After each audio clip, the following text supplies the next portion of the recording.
السلام علیکم ناظرین۔ قوم سبا یمن میں رہتی تھی۔ ان کے دونوں جانب پہاڑ تھے جہاں سے نہریں اور چشمے بہہ بہہ کر ان کے شہروں میں آتے تھے۔ اسی طرح نالے بھی اور دریا بھی ادھر ادھر سے گزرتے تھے۔ یہ بڑی نعمتوں اور راحتوں میں رہتے تھے، چین آرام سے زندگی گزار رہے تھے۔ ان کے قدیمی بادشاہوں میں سے کسی نے ان دونوں پہاڑوں کے درمیان ایک مضبوط دیوار بنا دی، جس کی وجہ سے پانی ادھر ادھر ہو گیا تھا اور خوبصورت دریا جاری رہا کرتا تھا، جس کے دونوں جانب باغات اور کھیتیاں لگا دی گئی تھیں۔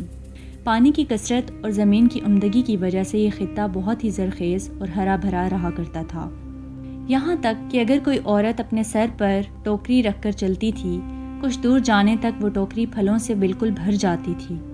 درختوں سے جو پھل خود بخود جھڑتے تھے وہ اس قدر کثرت سے ہوتے تھے کہ ہاتھ سے توڑنے کی حاجت نہیں پڑتی تھی۔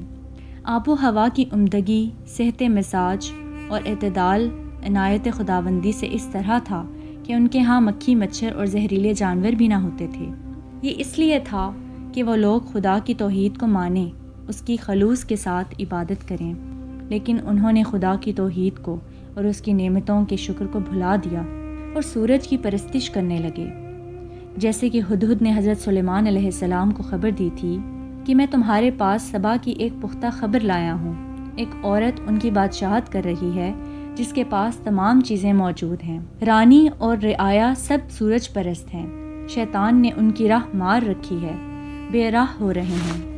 خدا کے رسول ان کے پاس آئے، انہیں شکر کرنے کی تلقین کی، رب کی وحدانیت کی طرف بلایا، اس کی عبادتیں سمجھائیں تو کچھ زمانے تک یوں ہی رہے، لیکن پھر جب کہ انہوں نے سرتابی اور روگردانی کی، احکام خدا بے پرواہی سے ٹال دیے، تو ان پر زور کا سیلاب آیا اور تمام ملک اور باغات اور کھیتیاں وغیرہ تخت و تاج ہو گئیں۔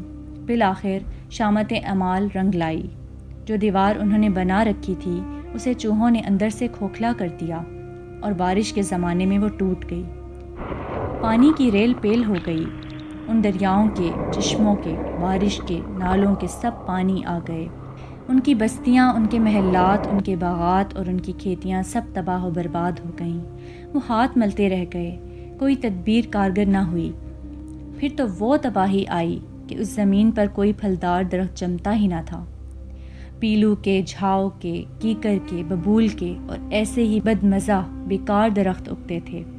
ہاں، البتہ کچھ بیروں کے درخت اگائے تھے جو نسبتاً اور درختوں سے کارآمد تھے، لیکن وہ بھی بہت زیادہ خاردار اور بہت کم پھلدار تھے۔ یہ تھا ان کے کفر و شرک، سرکشی اور تکبر کا بدلہ کہ نعمتیں کھو بیٹھے اور زحمتوں میں مبتلا ہو گئے۔ کافروں کو یہی اور اس جیسی ہی سخت سزائیں دی جاتی ہیں۔